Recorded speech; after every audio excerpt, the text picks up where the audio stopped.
بسم الله الرحمن الرحیم. سڵاو و ڕەحمەتی خوای گەورەتانە بێ خۆشەویستان. خۆشحاڵم کە خوای گەورە دەرفەتی پێداین بگەینەوە خزمەت ئێوەی بەڕێز و خۆشەویست لە ئەڵقەی شەشەم لە بەرنامەی ڕۆشنایی لە خزمەت جەنابی مامۆستا عەلی باپیر. هەوڵ دەدەم ئەڵقەی ئەم جارە باس لە وەرزش بکەین بە تایبەتی لە ڕوانگەی ئاینی ئیسلام و داخوا دەقەکانی قورئان و پێغەمبەر سەڵات و سەلامی خوای لەسەر بێت چۆن باسی وەرزشیان کردووە و هەروەها بینە سەر ئەوەی کە چۆن وەرزش بکەین لە سنووری شەرع دەرنەچین و زێدەڕەوی و تێپەڕاندنی تێدا ئەنجام نەدەین و ئایا پیا و ئافرەت لە ڕووی وەرزشکردنەوە چۆنە و ڕوانگەی مامۆستا بۆ ئەم بابەتانە چۆنە. جەنابی مامۆستای دووبارە بەخێراتن دەکەم. بەخێر بێ یاخوا. دێوەش بەخێر بێن. زۆر سپاس. ئەڵقەی ڕابردوو بەگشتی مێژووی وەرزش و ئەم جۆرە وەرزشانە و چ جۆرێک بە وەرزش دادەنرێ و چۆن بابای موسڵمان وەرزش ئەنجام دا بڕێکمان لێ باس کرد. ئەم ئەڵقەیە دێنە سەر بابەتی ئاینی ئیسلام. ئاینی ئیسلام چۆن دەڕوانێتە وەرزش و خوای گەورە لە قورئاندا چۆن باسی کردووە و فەرمایشتەکانی پێغەمبەر صلی الله عليه وسلم لەم بابەتەوە چی؟ الحمد لله رب العالمين وصلى الله تعالى وسلم وبارك على حبيبنا وشفيعنا وقائدنا مقتدانا إمام المتقين وقائد المجاهدين محمد وآله أجمعين من الصحب والأزواج والقرابة والتابعين لهم بإحسان إلى يوم الدين. ولا بودس بيدكم دولامي برسيارك هذا ماموسا محمد إسلام خوي پروردگار كدو عالقي هدايتي خواي بو بشر همو ئاڵلقەکانی دیکەی هیدایەتی خوا کە بە پێغەمبەراندا عەلەیهیمو الصەڵات وسەلام نێردراون حیکمەت لە دابەزاندنی کتێبەکانی خوا و لە ناردنی و ڕەوانەکردنی پێغەمبەرانی خوا عەلەیهیمو الصەڵات وسەلام ئەوە بووە کە مرۆڤەکان بە شێوەیەک ژیانی دنیایان بگوزەرێنن کە جێگەی پەسەندی و ڕەزامەندی خوا بێ. هەمویان بۆ ئەو هاتون وەکو لە سوورەتی لا آتي جمارة 165 سورة النساء دا فرمي رسلا مبشرين ومنذرين لئلا يكون للناس على الله حجة بعد الرسل وكان الله عزيزا حكيما. بس جمارة لبيغمبران دك عليهم الصلاة والسلام ناوي دوازديان ديني إنا أوحينا إليك كما أوحينا إلى نوح والنبيين من بعده وأوحينا إلى إبراهيم وموسى وعيسى تاكوتاي جاء دعاء دا فرمي أوانا بيغمبراني شي دل خوش كرو وريا كرون ياخد پێغەمبەرانێکی موژدەدەر و ترسێنەرن تاکو خەڵک لە دوای پێغەمبەران عەلەیهیمو الصەڵات وسەلام بەڵگەی لەسەر خوا نەبێ. یعنی چی؟ یعنی بەهۆی ناردنی پێغەمبەرانەوە عەلەیهیمو الصەڵات وسەلام بە هیدایەتی خواوە ئەمجا خەڵک بیان و بڕاو دەبێ، خەڵک بەڵگەی لەسەر تەواو دەکرێ کە لە قیامەت نەڵێ وەڵای خۆیان نەمزانی تو پێت خۆش چۆن بژی، ئەوە تا پێغەمبەران پێشانیان داوی ئا بەو شێوەیە بژی. بەو شێوە ژیانە هەم بە قازانجی دنیات تەواو دەبێ لە ڕووی جەستەیی، لە ڕووی ڕوحی، لە ڕووی عەقلی، لە ڕووی دڵی،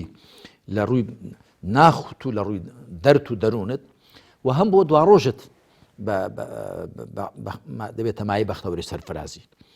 لە دوای پێغەمبەران عەلەیهیمو الصەڵات وسەلام خەڵک بەڵگە و بیانووی نامێنێ لە بەرامبەر خوادا کە بڵێ خۆیان نەمزانی پێت خۆش و چۆن بژی. کەواتە پێغەمبەرانێک بۆ ئەوە هاتمن عەلەیهیمو الصەڵات وسەلام کە کۆتاییەکەیان و تەواوکەری کارەکەیان چییە؟ محەممەدە صلی الله عليه وآله وسلم کە بۆ خۆی دەفەرمێ وێنەی من و وێنەی پێغەمبەرانی پێش من وەکو ئەوایە کەسێک خانوویکی دروست کردبێ، کۆشکێکی دروست کردبێ، تەواوی کردبێ و کەسانێک بە دەوریدا بێن و بچن تەنیا شوێنی خشتێک مابێ لە گۆشەیەک لە گۆشەکانیدا خەڵک بە دەوریدا بێن و بچن پێی سەرسام بن بڵێن بینایەکی زۆر چاکە، زۆر قایمە، زۆر ڕێکە، تەنیا ئەم خشتە ماوە هەللا وضعت هذه اللبنة بریا ئەم خشتەش دانرابایە فأنا اللبنة وأنا خاتم النبيين ولا صحيح بخاري مسلم دهاتوە ئەمن ئەو خشتەی کۆتاییم و من کۆتایی پێغەمبەرانم عەلەیهیمو الصەڵات وسەلام. جا ئاینێک دوانسخەی هیدایەتی خوا بێ بە کۆتا پێغەمبەری دانێردرابێ کە لە دوای ئەو پێغەمبەران نایەن، کۆتایی پێغەمبەران عەلەیهیمو الصەڵات وسەلام لە دوای محەممەد سەڵات و سەلامی خوای لەسەر بە جارێکی دیکە خوا ڕاستەخۆ مرۆڤەکان نادوێنێ و جارێکی دیکە خوا وەحی دانابەسێنێ. بۆیە دەبێ ئەو ئاینە ئەو بەرنامەیە گشتگیر بێ و تێر و تەواو بێ و دەبێ وەڵامگوی هەم پرسیارەکانی مرۆڤ بێ کە یەکێک لەو شتانە کە ئەمڕۆ ئێستا باسی دەکەین مەسەلەی وەرزشە، مەسەلەی جوڵەی جەستەیە، مەسەلەی ساغڕاگرتنی جەستەیە بەهۆی جۆڵە وەرزشیەکانەوە کە باسم کرد جۆڵە وەرزشیە ویستراوەکان چه جۆرە وەرزشە یاخود جۆڵە نەویستراوەکان کە بە ئامانج نەگیراون وەکو باسمان کرد بە شێوەی ژیان وایە ینی کرێکارێک لە باین ڕاتاوەری کرێکاری دەکە پێویست بۆ دەکا بڵێ وەرە هێندێک ڕاهێنانی وەرزشیش بکە جووتیارێک یا کاروانچیەک ینی شێوەی ژیانەکەی بخۆی هەموو وەرزشە بەڵام بۆ کە شێوەی ژیان ئێستا گۆڕاوە دەبێت ئەوە قەرەبوو بکرێتەوە ئەو نەجۆڵانە خوارزکی و سروشتیە کە نەماوە دەبێت ئەوە قەرەبوو بکرێتەوە جا ئیسلام گومانی تێدانیوە کە گرنگی زۆری بۆ وەرزش داوە بۆ وێنە ئەگەر هەر تەماشا ئەم ئاەتە مبارەکە بکەین کە خوای پەروەردگار دەفەرمێ وأعدوا لهم ما استطعتم من قوة هەرچی لە تواناتاندا هەیە لە هێز بۆیان ئامادە بکەن کۆمەلگایەک میلەتێک چۆن دەتوانێت حورمەتەکانی خۆی خاک و نیشتیمانی خۆی دینی خۆی ژینی خۆی کەرامەتی خۆی بپارێزێ کە هێزی هەبێ ئەگەر هێزی هەبێ دەتوانێت بەرگری لە خۆی بکە و دەتوانێت دوژمنانی بترسێنێ کە تەماعی تێنەکەن ئێستا تۆ لە نێو دارستاندا لە نێو جەنگەڵدا دەبینی لە فلیمەکاندا دەبینی شێر و پەڵنگ و ئەوانە بۆچی خۆدا دەنووسێنن بۆ گایەک کە لە ڕانەکە دابڕاوە بۆ ئاسچیە کە دابڕاوە بۆ هیچێک کە دواکەوتووە بۆ خۆدا دەنووسێن خۆی پێدادەن بۆیە ئەوەی کە بێهێز بێ شوێنی تەماع تێکردنی بەهێزەکانە هەروەها خوای پەروەردگار لەسەر زمانی دوو کچی یەکێ لە دوو کچەکانی پیاوە ساڵحەکەی مەدیەن کە هەندێک گوتویانە شوعەیب بووە بەڵام ئەسڵ و ئەساسی نییە چکە لە نێوانی شوعەیب و موسادا عەلەیهی سەڵات وسەلام چەند سەد ساڵی بەینە ئەوە ینی زانان لێ ئەوەی کەوان گوتووە لێ حاڵی نەبوون وەکو لە تەفسیری سوورەتی قەسەسدا باسم کردووە یەکێ لە کچەکان دەڵێ یا ئەبەتی استەئجره ئین خەیڕ من استەئجەرتە القەوی الئەمین بابە بەکرێ بگرە بۆ شوانی باشترین کەسێک کە تۆ بەکرێ بگری بەهێزی ئەمیندار دەستپاکە ئەو موسایە هەم بەهێزە هەم دەستپاکە هەروەها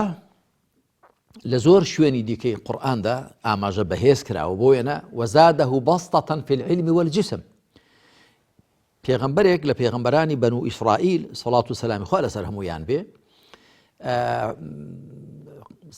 فەرماندەیەک دیاری دەکات بۆ خەڵکەکەی دوای ئەوە کە لە ماڵ و حاڵی خەوانەوە دەرێنراون ستەمیان لێکراوە دەربەدەر بوون دەڵێ خوا فڵان کەسی بۆ داناون بە فەرماندە سەرکردە ئەویش دەڵێن ئەوە شایستە نییە چونکە ئێمە لەو دەوڵەمەندترین و ئاوا و ئاوا ئەویش دەڵێ وەزادەه بەسطەة في العلم والجسم خوا زێدەیی پێداوە لە ڕووی زانیاریەوە و لە ڕووی جەستەوە دەگونجێ زۆر ئاەتی دیکەش لەو بارە بهێندرێنەوە پێغەمبەریش صلى الله عليه وسلم زور بروني دفرمي المؤمن القوي خير وأحب إلى الله من المؤمن الضعيف وفي كل خير لصحيح مسلم دهاتوا برواداري بهيز واتل روجا استوى باشترا وخوشويسترا لا إخوة لبرواداري بهيز بتأكيد لأن بس في هذه إيمانية بل كل روي هذه جستية و پێغەمبەر صلى الله عليه وسلم کۆمەڵێک ڕێنمایی ئێمەی کردووە کە جەستەی خۆمان بەهێز ڕابگرین وەکو لە حەدیث دەهاتووە نەها ڕەسوڵ عن كل مسكر ومفتر پێغەمبەری خوا صلی الله عليه وسلم هەموو سەرخۆشکەرێک و هەموو سستکەر و خاوکەرێکی قەدەغە کردووە هەروەها پێغەمبەری خوا عليه الصلاة والسلام لە مەسەلەی خواردن و خواردنەوەدا فەرموویەتی ما ملأ آدمي وعاء شرا من بطن ئادەمزاد هیچ تورەکەیەکی لە ورجی خراپتری پڕ نەکردووە دوای بازەکە دەفەرمی مرۆڤ چەند پاروێکی بەسەند پشتی ڕابگرن بۆی نەبێتە حەمباڵی چەوری هەروەها پێغەمبەر عەلەیهی سەڵات وەسەلام فەرمانی پێکردووین بە مەشقکردن دەفەرمێ هەموو ئەوەی کە مرۆڤ پێوە دەخافڵێ لە سەرەتی واتە بە زەرەری تاوە دەبێ جگە لە ئیلا تأديبه لفرسه ومناضلته عن قوسه وملاعبته لأهله جگە لەوەی کە مەشق ئەسپەکەی بکە تیرروکەوانەکەی کە ئێستا تفەنگ و ئەوانە جێگەی دەگرنەوە نیشانەی پێداکا ئەوانە هەروەها لەگەڵ ماڵ منداڵی خۆی یاری بکە ئەوانە لەسەری حیساب نین بەڵکو بۆی دەبن بە تاعات. مامۆستاجیان ئەوەی کە باست کرد بۆ نمونە هەموو جوڵە ئەوەی کە لە نێو قورئان و فەرمایشتەکانی پێغەمبەری شاتووە هەموو ئەمانە ئامرازێکن یان ئامانجن هەموو ژیانی مرۆڤ ببێتە وەرزشکردن و لەش ساغی و تەمەەن ینی گرنگجیدان بەخۆ. بەڵێ یەکێک لەو شتانەی من لە کۆتایی ئەو نامیلکەیەدا هۆشداریم داون کەیەکییانەوەیە بەڵکولوانەیە لە هەموو یان گرنگتر بێ کە وەرزش وەکو خۆی تەماشا بکرێت کە وەکو خۆی ئامرازە وەسیلەیە ئامانجنیە و ئامرازی بەهێز ڕایگررتنی جەستەیە. بەڵام کەسێک کە وەرزش دەکاتە ئامانج هەموو ژیانی لە پێنا ئەودا دەبێت ئەو لی تێکچووە هەروەکو چۆن هەر ئەسڵان بەهێز ڕاگررتنی جەستە بۆ خۆی ئەویش ئامرازە هەر بەهێز ڕاگررتنی جەستە هەر جەستە بۆ خۆی ئامرازە بەدەست ڕوحەوە ڕوحی ئێمە خواخچێتە نێو ئەم کەلەشەوە ئەو جەستە خاچیەوە ڕوحێکی خوایی لە نێو جەستەیەکی خاچیدایە 6 ساڵێک خوا تەمەنی پێدا لە زەوی ئەکەمتر یا زیاتر پێی تاقی دەکرێتەوە. ڕوح پێشوی بێتەنێ ئەو جەستەیەوە نەخێری لە دەستێ نەشەڕی لە دەستێ بەپێی ئەوە کێ بۆ ئێمە دەردەکەوێت نەتاعەتی لە دەستێ نەچاکەی لە دەستێ هەر بۆیە خوا سوبحانه وتعالى ڕوحی زەم و مەدەح نەکردووە بەڵام نەفس لە قورئاندا هەم زەم کراوە هەم مەدەح کراوە بۆ کە زانیان لەو بارە زۆریان قسە لێ کردوم لە کتێبی ڕێگەی ساڵح بن بەرەو خوا چوون و لە کتێبی گیانی ژیان و ئەوەندە باسم کردو کە لە ڕاستیدا نەفس و ڕوح هەریەکن.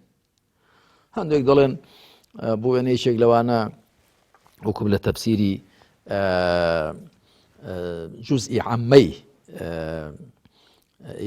ابن عثەیمین ڕەحمەتی خوای لێ بێ کە زانایەکی باشیش بووە دەڵێ ئینسان سێ جۆرە نەفسی هەن نەفسی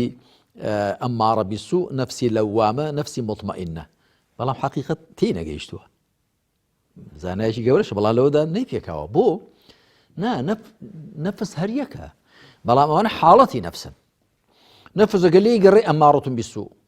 بۆ خۆی زۆر فەرمان دەکا بە خراپ ئەگەر کارت لەسەر کرد دەچێتە قۆناغی لەوامە خراپە دەکا بەڵام لی پەشیمان دەبێت تۆ سەرکۆنەی خۆی دەکا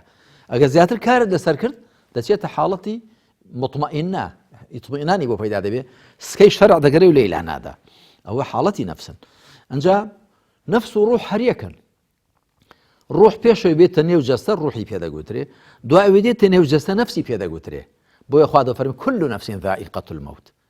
خۆ ڕوحەکەی لە جەستە جیا دەبێتەوە وهو لە فەرمایشتی پێغەمبەردا هاتووە عليه الصلاة والسلام إذا قبض الروح تبعه البصر کاتێک ڕوح لە جەستە دەردەکێشرێ چاو تەماشای دەکا هەموو مردوێک چاوی ئەبڵق دەبن تەماشای ڕوحەکەی خۆی دەکا ڕوح لە دەرەوەی جەستە ڕوحی پێدەگوترێ لە نێو جەستەدا نەفسی پێدەگوترێ بۆ چونکە ئەو نەفسە هەم چاکەی لە دەستێ هەم خراپەی لە دەستێ بۆیە نەفس لە قورئاندا هەم زەم کراوە هەم مەدەح کراوە بەڵام ڕوح زەم و مەدەح نەکراوە چونکە خێر و شەڕی لە دەست نایە مەبەستمەوەیە جەستە هەمووی ئامرازە بەدەستی ڕوحەوە بۆی کە چاکەی پێ بکە پێی تاقی بکرێتەوە و خۆی لە خراپە دوور بگرێ کەواتە وەرزش کە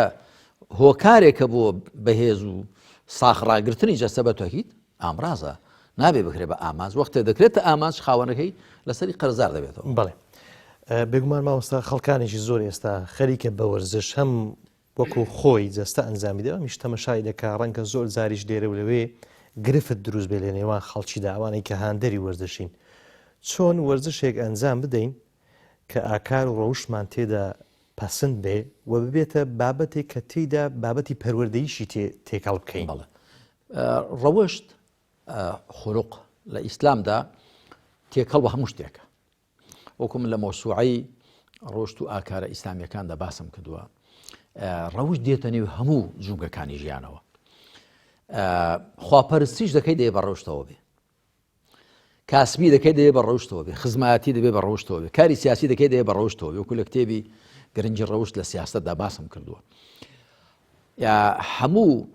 هەڵسوکەوتەکانی مرۆڤ وشەی ڕەوشت و ڕەوشت ئەخلاق بەها بەرزەکان ئاکارە پەسەندەکان دێنە نێوی دەستگونجێ بەباری نەرێنیدا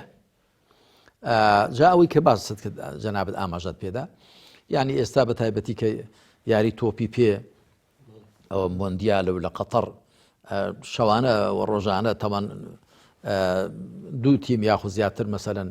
پێکەوە یاری دەکەن تەماشا دەکەی خەڵکێکی زۆر ینی هەرا و زەنا و ئەوەیکی زۆر بەڵکو نەکەر ئەوەندە ئێستا بە هەر حاڵ باشە تۆ کۆنتترۆل کراوە لەوێ بەڵام ئەگە تەماشای مێژووی تۆپی پێی هاوچەرخکەی چەند جارێک لە هەندێک وڵاتاندا بەدەیان کەس بەڵکو بە سەدان کەس لە بین چووە کەوتونە بەردەست و پێیان یاخود هاندەری دوو تیم لە یەکدیان داوە سەرجووی یەکدیان شکاند و یەکدیان کوشتووە کە ئەوە هەمووی دواکەوتویەتیە ئەو دەمارگیریە ئەو تێپەڕاندنە لەوەدا کە تۆ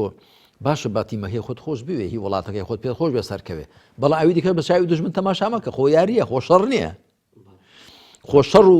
ڕوبەڕووبوونێک نیە وایە مەسەوەزانانی ئەو یاری وەرزوەزانانی شەڕە ئەو لە نێوان دوو وڵاتاندا کە بە تاکید ئەوە دواکەوتویەتی دەگەیەنێ لە ئەسڵدا ئەو یاریە وەرزشیانە بۆ ئەوەن کە لە نێو مرۆڤایەتیدا تەبایی پەیدا بێ دوو تیم پێکەوە یاری دەکەن یاری دۆستانە دەکەن خۆ بۆ یەک نەچوونە مەیدانەیەکدی لە بین بەرن جا یەکێک لە دەرد و نەخۆشیەکانی کە لە وەرزشدا دەبێ خۆی لێ بپارێزینەوە دەبێت لێ وریابین ئەو مەسەری دەمارگیری و تێپەڕاندن و داخراوی و بە چاوی دژمن تەماشاکردنی ئەوانی دیکە و ڕق و بغز لە دڵدا پەیداکردن بەرامبەریان هیچێک لە دەردەکان ئەوەیە. بەڵێ مامۆستا ژیان پرسیاری هەرەگرین لە بابەتی وەرزش بە تایبەتی لە ڕۆژگاری ئێستا بابەتی شەرع. بەڵێ چ جۆرە وەرزشێک ئەنجام بدەین کە لە چوارچێوە و سنووری شرع دەرنەچین نەبێتە بابەتی زێدەڕۆی و تێپەڕاندن لە وەرزشکردن. بەڵێ من پێم وایە کە هەموو وەرزشەکان خۆشم کەم و زۆر هەر کردو من ئەو وەرزشانەی کە دەکرێن باون یاری تۆپی پێ یاری بالە یاری باسکە هەروەها یاریەکانی ڕاکردن یاریەکانی دیکەی بەهێزکردنی جەستە هەموو ئەوانە لە شەریعەتدا جێگەیان دەبێتەوە هەروەها یاریەکانی دیکەی کە پێی دەگوترێ هونەری جەنگی کاراتە و کۆنفۆ و ئەوانە هەمووی لە سنووری شەرعدا جێگەیان دەبێتەوە بەڵام دەشگونجێ لە سنووری شەریعەت ببرێنە دەرێ یعنی هەتا تۆپی پێ دەگونجێ لە سنووری شەرع ببرێتە دەر چۆن ئەو کەسە کە دەچێت مەسەن ئەو یاری دەکە بە چاوی دژمن تەماشای بەرامبەرەکانی بکە یاخود ڕقی دڕی خۆیان پێ بڕێژێ خۆ زۆر کەسێ لەو جۆری یاریانەدا مەسەن زەبری بە قووەتی بەردەکەوێت لاقی دەشتێ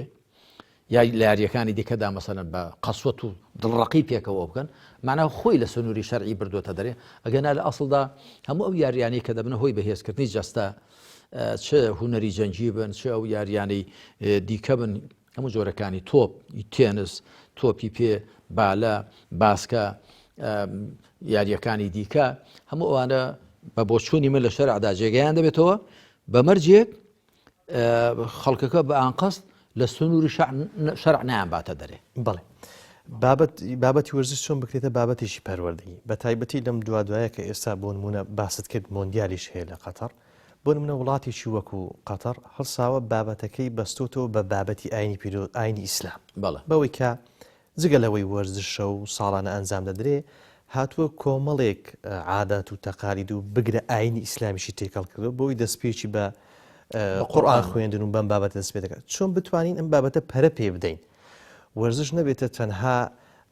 وەک باسکرد ئامانجێک بەوەی کە بابەتی شەرعیش و پەروەردەییش و بڵاوکردنەوەی ئاینیشی تێدا تێکەڵ بکرێت ئەوەی قەتەر کردوێتی تا ئێستاوەی کە من بە پێی زانیاری من پێشدەستیەکی باشی کردووە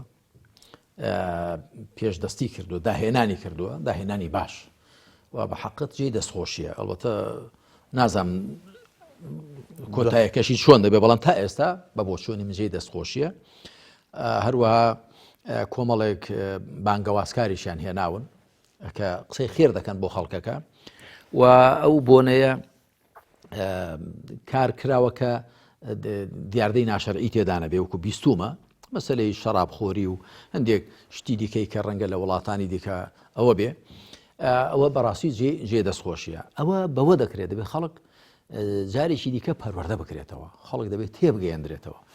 و خەڵک دەبێت لێ حاڵی بکرێت کە تۆ هاتووی وەرزش دەکەی و جەستەکەت بەهێز دەکەی نابێت لەسەر حیسابی ڕوحت بێ لەسەر حیسابی عەقڵت بێ لەسەر حیسابی ڕەوشتت بێ بەڵکو دەبێت لە خزمەتی ڕوح و لە خزمەتی ناخت دابێ لە خزمەتی عەقڵت دابێ لە خزمەتی دڵ و دەروونت دابێ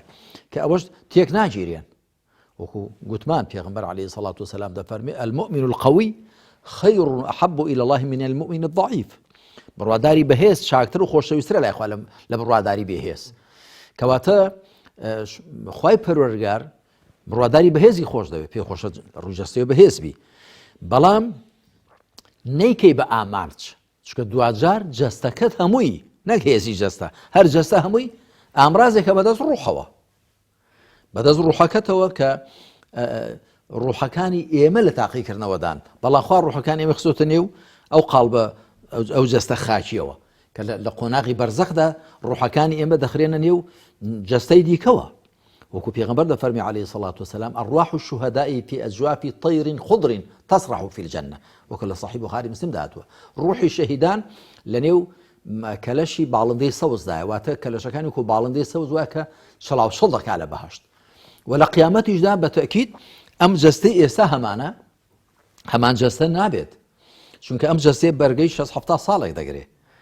بەڵام ئەو جەستەی کە خوا لێ بۆمان دەخڵقێنێ وەکو لە سوورەتی واقعەدا ئاماژەی پێداوە من لە تەفسیری سوورەتی واقعەدا بە تەفسیل لەبارەوە قسەم کردووە دەفەرمێ وەنونشئکم فیما لا تعلمون بە زۆرێک دروستان دەکەین کە ئێوە نایزانن بە زۆرێکی دیکە بێ کۆ ئەندامەکانی ئەو کاتەمە لە ئێستامان جیا دەبن لە بەهەشدا خەڵک میز و پاشەرۆکی نییە شڵم بەڵغەمی نییە کەواتە پێکاتەی جەستەشمان دەگۆڕێ مەبەستمەوەیە کە ئێستا ئێمە جەستەکەمان هەمووی ئامرازێکە بەدەست ڕوحەکەمانەوە کەواتە کە بەهێزی دەکەین بە پێزی دەکەین نابێت لەسەر حیسابی ڕوحمان بێ بەڵکو دەبێ بۆ ئەوە بێ کە سەرنجام بە جەستە و ڕوحەوە وەکو مرۆڤێک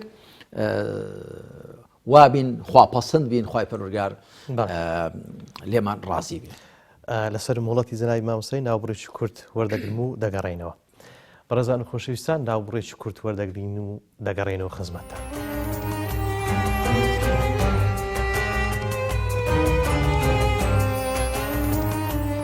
دووبارە سڵاوتان لەبێ خۆشەویستان درێژە دەدەم بە ئەڵقەی شەشەم لە بەرنامەی ڕۆشنایی لە خزمەت جەنابی مامۆستا عەلی بابین مامۆستا گیان بابەتی ئافرەت و پیاو لە وەرزشکردن داخوای یەکسانن و چۆن ئەم سنوورە زیاکەینەوە یعنی شەرع چۆن دەڕوانێتە بە تایبەتی ئافرەتان کە چۆن وەرزش ئەنجام بدەن پرسیارێکی بەجێیە چونکە بەداخۆ زۆر کەس کە بە ئیسلام نائاشنایە و دەکەوێتە ژێر کاریگەری پڕۆپاگەندەی ناحەزانی ئیسلامەوە لەم ڕووی وەرزشیشەوە ڕەنگە تێبینی هەبێ لەسەر ئیسلام ئەوە یەک دووش هێندێک خەڵکی مەشرەب تند و دەمارگیر و ناحاڵی کە من زۆر دەڵم ئەوانە زۆرێک لە تێگەیشتنی بیابانی و خێڵەکیان هەیە بۆ ئیسلام نەک دەخەکانی قورئان و سونەت ئەوە بگێنن بە زۆرێک مامەڵە لەگەڵ ئافرەتدا دەکەن و بە زۆرێک تەماشای ئافرەت دەکەن بە تایبەت لە بواری وەرزشداکەوە ئیسلام هیچ ڕێگەیەکی نەداوە بە ئافرەت وەرزش بکاو بجوڵێ کە لە ڕاستیدا ئەوە هەڵەیە هەروەکو چۆن ئەوە کورتێنانە هەروەکو چۆن تێپەڕاندنیش هەیە ئەوەی ژێوەیە کە ئافرەتیش لەگەڵ پیاوان و وەکو پیاوان و بە شێوەی پیاوان وەرزش بکە ئەوەش بە تاکید ئەوەش تێپەڕاندن بە هەڕەمەچی لە ئیسلامدا بە تاکید خوای پەروەردگار ئافرەت و پیاوی بە دوو شێوە تەماشا کردوون هەردووچیان مرۆڤن هەردووچیان بەندەی خوان هەردووچیان بەرپرسیارن هەردووچیان ئەرکدارن وەکو یەک بەڵام ئەرکەکانیان لێکجیان هەر جارێ پێشەوەی بە شەریعەت هەر بە فیترەت لێکجیان ئافرەت دەتوانێت دایک بێ پیاو ناتوانێت دایک بێ ئافرەت دەتوانێت منداڵی بێ ئافرەت دەتوانێت شیر بە منداڵ بدا پیاو ناتوانێت یعنی هەر بە خواڕسک خوا لێشی جیاکردنەوە پاشان ئەگەر تو هەر ئاوا تەماشای پیاوێک و ئافرەت تێ بکەی پیاوەکە قەبەترە پەیکەری ئێسچی گەورەترە جەستەیەکی ماسوولکەی هەیە دەنگێکی گڕی هەیە و جەستەیەکی زبری هەیە و زیاتر شایستەیە بۆی کە لەگەڵ سەرما و گەرما و ناڕەحەتی و گرفتاریەکانی ژیاندا ڕوبەڕوو بێتەوە لە دەرەوەی ماڵ. ئافرەت جەستەی ناسکە، دەنجی ناسکە، هەستی ناسکە، سۆز و عەتفی زیاترە لە پیاو و هەر تەماشای بکەی دەزانی کە ئەو ئافرەتە بۆ ئەرکێکی دیکە دروست کراوە. ئەوی ئەرکی منداڵبوونە، بەخێوکردنی منداڵە، پەروەردەکردنی منداڵە، ڕاگرتنی ماڵە کە هەموو ئەوانەی کە دەڵێن دەبێ ئافرەت و پیا وەکو یەک بن. ئافرەت و پیاو یەکسانن بەڵام وەک یەک نین. یەکسانن واتە هەردووکیان مرۆڤن، بەندەی خوان، بەرپرسیارن، بەڵام وەکو یەک نین. وەکو یەک نین نەک لەبەرەوەی شەریعەت وا دەڵێ، هەر لە واقع و نەفس الئەمر داوایە. تۆ تەماشا هەموو فەیلسوفەکانی دنیا بکە، چەندیان ئافرەت بوون بەدەگمەن دەبێت تێبگەڕێیەکێکی بدۆزیەوە. تەماشای هەموو فەرماندەکانی دنیا بکە، چەندیان ئافرەت بوون. تەماشای هەموو سەرۆکەکانی دنیا بکە، چەندیان ئافرەت بوون. دەی بە ژماری پەنجەکانی دەستێ بیانژمێری. کەواتە ئافرەت خوای پەروەردگار توانایەکی دیکەی پێداوە. ئەمجا ئەوانەی کە دەیانەوێ ئافرەت وەکو پیاو بکە، لە ڕاستیدا ئەوانە دیار ئافرەتایەتیان پێ نزمیە، پیان نوقسانیە. بۆیە ئافرەت کاتێک مافی تەواوی دەدرێتێ وەکو پیاوی لێبێ، ناشبێت وەکو پیاویشی لێ نایە، ئەرکەکەی خۆشی فەرامۆش دەکا، مانە دەبێتە مەخلوقێکی دیکە، مەخلوقێکی شێوێنرا و مشەوه. لە ڕاستیدا ئەرکی ئافرەت هێندە کەم نییە. دروستکردنی مرۆڤە، پەروەردەکردنی مرۆڤە، ئەوە کەم نییە، کەوە نقصانی نییە بەڵکو ئەفزەڵیەت. ئەو ئەرکێکی زۆر گەورەیە. پاشان خوای پەروەردگار لە سوورەتی نیساءدا دەفەرمێ ولا تتمنوا ما فضل الله به بعضكم على بعض للرجال نصيب مما اكتسبوا وللنساء نصيب مما اكتسبنا. دەفەرمێ ئەوەی کە خوا هەندێکتانی زێدەی پێداون بەسەر هەندێکتاندا بە ئاواتی مەخوازن. هۆی هاتنە خوارەوەکەوێ دەڵ کۆمەڵێک لە ئافرەتان چوونە خەزمەت پێغەمبەر صلی الله عليه وسلم، وتیان بۆچی پیاوان جومعەیان لەسەر پێویستە و جەنگ و جیهادیان لەسەر پێویستە و بەڵام لەسەر ئێمە پێویست نییە. خوای پەروەردگار ئەم ئاتەی دابەزاند. ئەوەی کە خوا زێدەیی داوە بە هەندێکتان بەسەر هەندێکتاندا، زێدەی داوە بە پیاو. نوێژی جومعەی کە لەسەر فەرزە زیاتری بۆ دەکرێت. جارێ ئافرەت لە ماجێدا چەند ڕۆژەکان هەر بێنوێژ دەبێت. ئەوە کە جەنگ و جیهاد و ڕوبەڕووبوون لەگەڵ دوژمنان لەسەر ئافرەت فەرزە خو هەر لە واقعیشدا هەروایە. پێشەوەی شەریعەت وا بڵێ هەموو جێشەکانی دنیا، سوپاکانی دنیا تەماشاکەن پیاوانن. چونکە جەستەی پیاو زیاتر مؤهلتر شایستەترە بۆ ئەوە. بەڵام ماناوانی ئافرەتیش ناتوانێت دەوەر ببینێ. کەواتە خوا دەفەرمێ وەسئەلوا الله من فەضله، لە بەخششی خوا داوا بکەن. واتە هەر کامێکتان بە بەشی خۆی ڕازی بێ و ئافرەت با پێی وان نەبێت کە ئافرەتایەتی نوقسانیە و پیاویش پێی وان نەبێ پیاوبوون فەزیلەتە، بەڵکو دەبێت پەیوەندی تەواوکاریان پێکەوە هەبێت. باس و بابەتێکی دیکە گرنگەوە لە ئیسلامدا بەڵێ ئافرەت بۆی هەیە وەرزش بکە و ئافرەتانی هاوڵان لەگەڵ پیاواندا چوون بۆ کاروان، چوون بۆ جەنگ و جیهاد، چوون بۆ دەرەوە کار و کاسبیان کردووە. ئەسمائی کچی ئەبوبەکر سیدیق کە خێزانی زوبەیری کوڕی عەوامە دەڵێ زوبەیر ئەسپێکی هەبوو، هەر من ئالیکم دەدا، هەر من دەم بردەدەرێ، هەر من ئەوەم دەکرد بۆ خۆم بە تەنێ. یعنی هەروەها پێغەمبەر صلی الله عليه وسلم لە دوو جەنگ لە جەنگەکاندا لەگەڵ دایکمان عایشە پێشبڕکە دەکا، دەڵێ بە خەڵکەکەی گوت پێشکەونەوە بڕۆن. ئەمجا فەرمووی تعالی ئوسابیقوکی، وەرە بە پێشبڕکە لەگەڵ بکەم. دەڵێ من پێشی کەوتمەوە. بۆ جاری دووەم دەڵێ کە من دوایەوە قەڵەو بووم، دایکمان عایشە دەڵێ گۆشتم گرت، فەرمووی وەرە بە ئەم جارە پێشبڕکە بکەین. بە خەڵکەکەی گوت بڕۆن ئێوە، لە پشتیانەوە مەش ڕامان کرد، ئەو جارە ئەو پێشم کەوتەوە. فەرمووی هذه بتلکە، کەواتە دەگونجێ، یعنی نەک دەگونجێ. پێغەمبەر صلی الله علیه و سلم بۆ خێزانی خۆی پێشبڕکەی لەگەڵدا کردووە. ئەمە معنای وایە ئەگەر هەر پیاوێک لەگەڵ خێزانی خۆی لەگەڵ کچەکانی یاری بکە، وەرزش بکە، شتێکی بەجێیە. بۆیە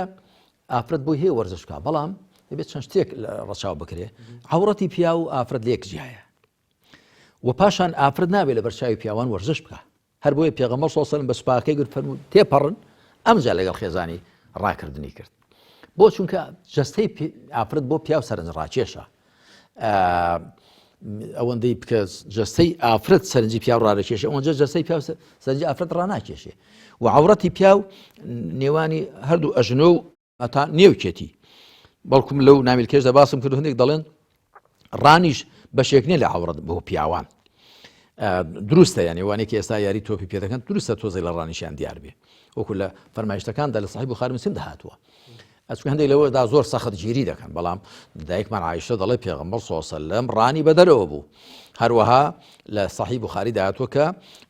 ڕان بەشێکنێ لە عەورەت کە واجب بێ دایپۆشێ هەڵبەتۆ کە دایپۆشێ باشترە بەڵام کە داشینە پۆشیە لە کاتی یاریدا پێویست بێ دروستە بەڵام ئافرەت هەموو جەستەی عەورەتە جگە لە دەم و چاوی و هەردووک دەستی هەندێکیش ئەبوو حەنیفە و ئیمام مالیکیش هەردوو پێیەکانیشان لێ هەڵاواردوون تا گوێزینگان لەبەرەوەی کە ئافرەت بەتایبەت لە دەرێ لە دێ ئیش دەکا پێیەکانیشی دیار دەبن کەواتە لە ڕووی پاراستنی ئەوە کە ئافرەت لە نابێت لە بەرچاوی پیاوان ئەوە یەک دوو و ئافرەت پێویستە هەموو جەستەی داپۆشراو بێ ئەگەر ئافرەتیش بۆی هەیە هەموو جۆرەکانی وەرزش بکە بەتایبەت ئەوانەی کە لەگەڵ جەستەی ئافرەتدا دەگونجێن هەنی هەندێک یاری هەندێک وەرزشان ڕەنگە لەگەڵ جەستەی ئافرەتدا نەگونجێ یاخود لەگەڵ پێکاتەی جەستەیدا نەگونجیان بۆی بە خراپ بێ بەتاکی دەبێ خۆی لەوانە بپارێزێ مامۆستا گیان کاریگەری ئیمان و عیبادەت و تەزکیە لەسەر لەش ساغی و تەندروستی مرۆڤ چییە؟ ئەو پەندەی کە دەڵێ العقل السەلیم فی الجسم السەلیم عقلی ساغ لە جەستەی ساغدایە بە هەمان شێوەش بەعکسەوەش هەر ڕاستە لە ڕاستیدا مرۆڤیش تاکو ڕوحەکەی ساختر بێ جەستەکەشی ساختر دەبێ ئیمان و تەقوا و تەزکیە و بۆ خواسوڵحان هەمووی ساغی دڵ و دەروون دەگەیەنن مرۆڤ ئەگەر ڕوحەکەی ساغ بێ پاک بێ گومانی تێدانی ئەو ڕوحە پاک و ساغە ئەو ڕوحە چاکە بە ئەرێنی دەشتێتەوە بەسەر جەستەشیدا جار ئینسان ئەگەر ئەهلی تەقوا بێ خۆی لە هەموو قەدەغەکراوەکان دەپارێزێ ئەگەر ئەهلی ئیمان بێ هەمیشە پەیوەستە بەخواوە سوبحانەهو وتەعالا چاودێری خوا بەسەر خۆی دەبینێ هەمیشە دڵخۆشە بە بەندایەتی بۆ خوا هەمیشە دڵخۆشە بەوە کە پاداشتی خوا چاوەڕێی دەکا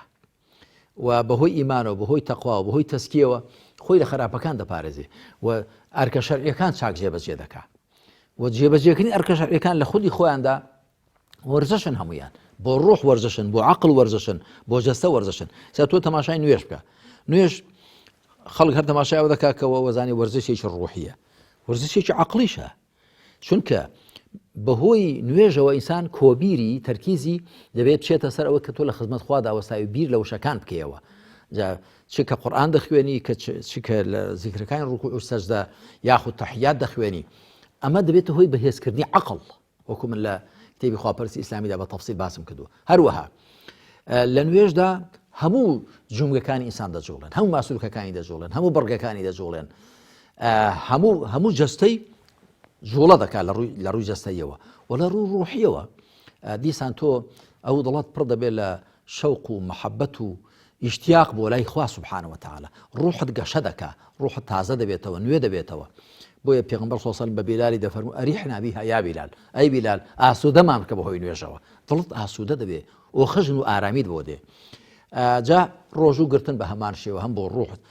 وەرزشە هەم بۆ جەستە وەرزشە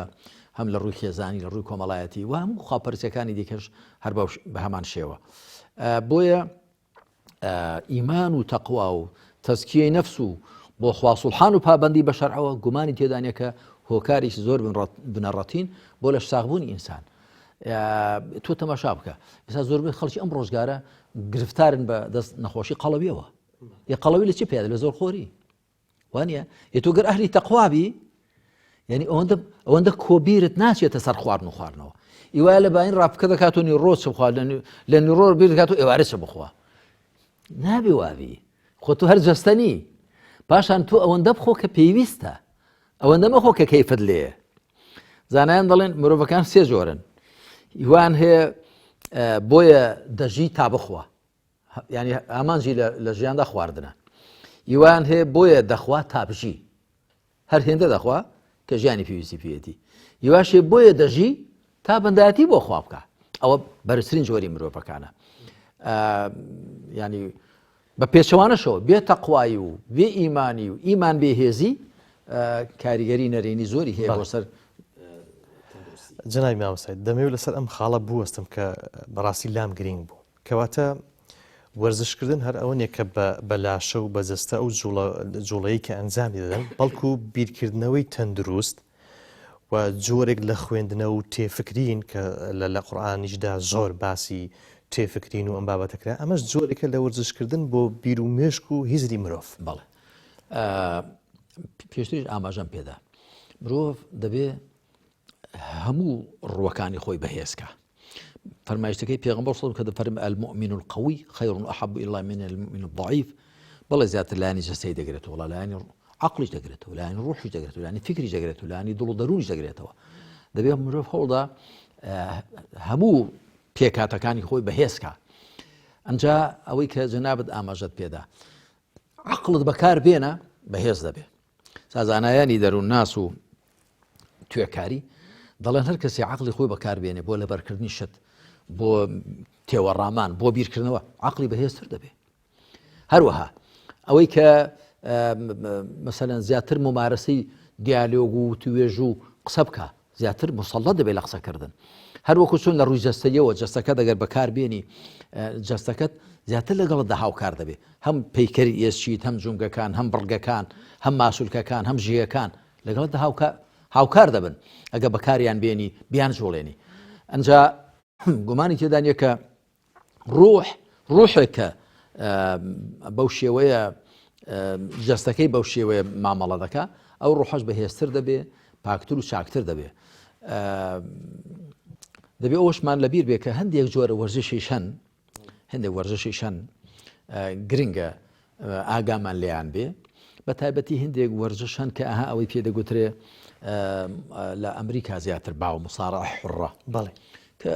نازانم ئەگەر بەڕاستی بی ئەوانە یەکتر زۆر عەزیەت دەدەن، حەقەت لە ئیسلامدا ئەوە ڕەوان نییە. و هەندێک یاری دیکە کە لە چوارچێوەی هونەری جەنگیدا ئەگەر وابێ کە کابرا کەم ئەندام ببێ، سەقەت ببێ یا بکوژرێ کە بە چاوی دوژمنکاری بەرامبەر بەچاوی دوژمنکاری کەەوە کاتی خۆی لە یۆنان و گریکی کۆندا بووە. ئەمن پێم وانێ ئەوانە شەرعی بن، یعنی دەبێ ئەو وەرزش و یاریانە بۆی بکرێن جەستە بەهێز بێ، نەگە تۆ بەرامبەرەکە بە چاوی دوژمن تەماشا بکەی و لە بینی بەری. باسی ئەوەت کرد کە هەندێک جۆری یاری بەڕاستی ناشەرعین کە ئەنجام بدرێن. پرسیارە گرنگکە لێرە ئەوەیە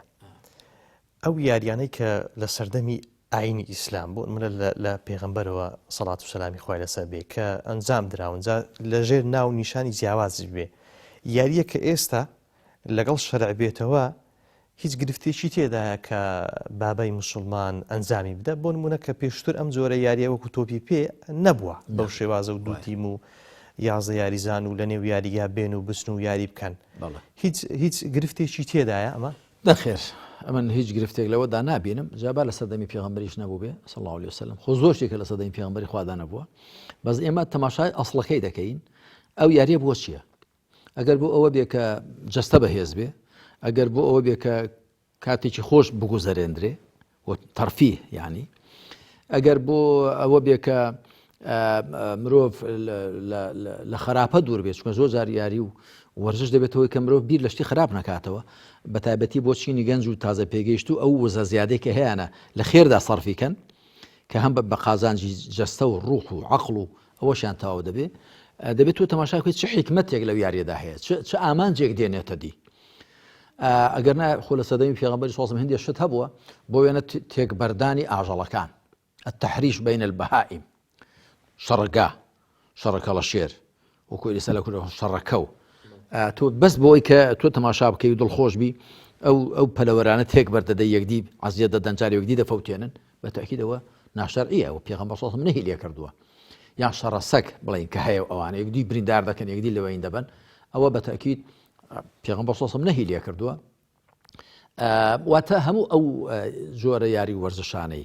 بەرژەوەندێک دێن نەدی، قازانجێک بۆ مرۆڤ دێن نەدی، بۆ وانەی کە دەیکەن ئەوە ڕەوان هەموو ئەوانەی کە بە زەرەر دەشتێنەوە زیانباری ئەوانە کە ئەنجامی دەدەن تاوە دەبێت بە تاکید لەو ڕۆکە زیانیان تێدایە قەدەغان. ئەگەر نا لە سەردەمی پێغەمبەر صلی الله علیه و سلم لە دوای ئەو هەر جۆرە یاری وەرزشێک چەندان جۆر یاری وەرزشی دیکە هەن کە کاتی خۆی لە سەردەمی پێغەمبەر صلی الله علیه و سلم لەوێ نەبوون، ئەگەر نا ڕەنگە لە شوێنەکانی دیکە بووبن. ئەو یاری کۆنفۆ و کاراتە و مەسەن ئەوانە هونەری جەنگی ئەو کاتە نەبوون لەوێ، بەڵام لە ڕۆژهەڵاتی ئاسیا بوون ئەوە هیچ ناشەڕی تێدانێ بەمەرجێ وەکوتم ئاگامان لەو سنوورانە بێ بە چاوی دوژمنکاری نەکرێ و بۆ نەبکە نەفەرەکە لە بەین بەری بەڵێ مامۆستا کەسێک پیشەی وەرزش بێ بۆ نمونە یاریزانێکی تۆپی پێ یاریزانێکی بەرزکردنەوەی قورساییە کە سنوورەکانی شەرع دەزانی و تیان ناپەڕێنی گرفتێکی تێدا هیچ گرفتی تێدانە نەخێر نابە بۆ شوێنی من هیچ گرفتی تێدانە جاخۆ ئێستا بەرامبەر ئەمە مەسەلەن بۆ موچەیەک وەردەگرێت دەزانم بژێوی ژیانی نامادەم ڕەوایە خۆ ئێستا لە سەردەمی ئەم ڕۆژگارەدا هەموو شتێک بەرە پسپۆڕی چووە جاخۆەوەی کە یاری تۆپی پێ دەکا باسکە دەکا بالە دەکات تێنس دەکا یاری دیکەی تۆپی دیکە دەکا هوەری جەنجی دەکا گە تێدا پسپۆڕ نەبێ ئەوەنیان دەڵێ پشتێنگە ڕەشی وەرگرت و خۆ ئەو کاتە جێ یاعتیبار نابێ و ناشتوانێ خەڵکی دیکە فێرکە کەواتە هەر دەبێ ئەوە ڕەوا بێ بای ئەوەندە کە پسپۆڕی تێدا پەیداکە شارەزا بێ و بای ئەوەندە کە سەرپەرشتی ئەوە بکە ئەوە هیچ ناشەرعی تێدانە بەوکو گوتم بە شەرتێک لەسەر حیسابی جێبەجێکردنی ئەرکە شەرعیەکان نەبێ و بەڕەوشتی جوانەوە بێ و نەچێتە سنووری قەدەغەوە ئەوی ژەوەیە کە وەکو گوتم زیان بەخۆی یان بە بەرامبەرەکانی بگەێنێ بەو شێوەکە دڵڕقانە ئەوە بکە گە ناخۆ لە یاری لێبرنەوەشدا جازە کابرا عزیەتێکی پێدەگا بەڵام وانە بێ کە سەقەتی کەم ئەندامی بکەم بەڵێ کۆتایی بەنامەکەم بە هەل دەزانم کە پرسیار لەبارەی وەرز لە کەسی جەنابەت بکەم بەوەی کە بینت لەگەڵ وەرزش کە لێرە و لەوێش پرسیارت لێکراوە لە بەرنامەکانی دیکە بەڵام دەمەوێت لێرە تەئکیدی لێ بکەمەوە ئەزمموی خۆت لەگەڵ وەرزشکردن و ئامۆژگاریەک بەڵێ وەڵام من کاتی خۆی ژیانمان هەمووی وەرزش بوو هەتا گچکە بووم ینی لەگەڵ ماڵی بابم فەلاحەت و زەڕاعەت و کشت و کاڵ و کرێکاری و جووتیاری و ئەوانە من هەمووی کردووە کاتی خۆی پێویستمان بە وەرزش نەهۆ ژیانمان وەرزش بوو دوایی لە قۆناغی پێشمەرگایەتیدا لە بەو شاخ و داخانەوە بووین ژیانمان هەمووی وەرزش بوو بەڵام لە دوای ئەوەوە کە قۆناغی پێشمەرگایەتیش بەسەر چووە و ڕاک و هاتن شوێنێ شاخ و داخ بەو شوێنەمە من بەردەوام وەرزشم هەر هەبووە و ئێساش ڕۆژانە وەرزش دەکەم جاری وهەیە دەدەقە مەزالم دەبێت چارەجێک بەڵام جاریوە سەعاتێک بوارم دەبێ و هەموو جۆرەکانی وەرزشش لێم هەڵکەوێ دەیانکەم ینی تێنس دەکەم جاریوە یاری تۆپی پێم کردووە جاریوە بالە و باسکە و مەسەلەن ئەوانە یاری دیکە ینی هەموو جۆرەکانی وەرزش هەروە هەم بخۆمێنێت تەمارینی سوێدی مەسەلەن دەکەم و من پێم وایە کە وەرزش هەر لە ڕۆژجەستەیەکەی و پێویست نییە لە ڕۆ دەرونیەکەشی و هەر پێویستە لە ڕوو دەرونیشەوە تۆ کە بەیانیان وەرزش دەکەی بەتابێت بەیانیان پێم باشتر بگونجێ بکرێ یعنی ئەو ڕۆژە تۆ وەرزش دەکەی ئارەق دەکەی و دوایی دەچی ئاوێک بە خۆتدا دەکەی بەدەن زۆر خۆشترە وەک لەوەی کە نەتپەڕژاوە هیچ شتێ بکەی ئەوانە بەڵام من ڕۆژانە وەرزشم هەیە مەگەر چۆن ینی ئیشی زۆر بەپەلە و پێویستم بێت ئەو ڕۆژە دەفریانەکە مەگەنا هەموو ڕۆژێک بەلای کەمەوە چارەجێک و جاری واشەیە سێ چارە یاخو ساعاتێک وەرزش دەکەم و من جاری وا هەیە 250 شناو دەکەم لەسەر 50 و دوای 50 لە دوای ئەوە و کۆمەڵی ڕاهێناون تەمرین دیکەش دەکەم بەڵێ خوای گەورە بەرەکەت بخاتە تەمەنت و زانست و زانیاری سوپاس دەکەین جەنابی مامۆستا باپیر نووسەر و بریار و بیرمەندی کورد کە لە ئەڵقەی شەشەم لە بەرنامەی ڕۆشنایی لەگەڵمان بووی سوپاس دەکەین سوپاسی جەنابیش و هاوکارانیش دەکەم بەڕێزان و خۆشەویستان بەم ئەندازە هاتینە کۆتایی ئەڵقەی شەشەم لە بەرنامەی ڕۆشنایی سوپاس بۆ ئەوی بەڕێز و خۆشەویست سوپاس بۆ هاوکارانم تا ئەڵقەیەکی دیکە بەخوای گەورەتان دەسپێرم وەسەلام عەلەیکوم وەڕەحمەتوڵڵاهی وبەڕەکاتوه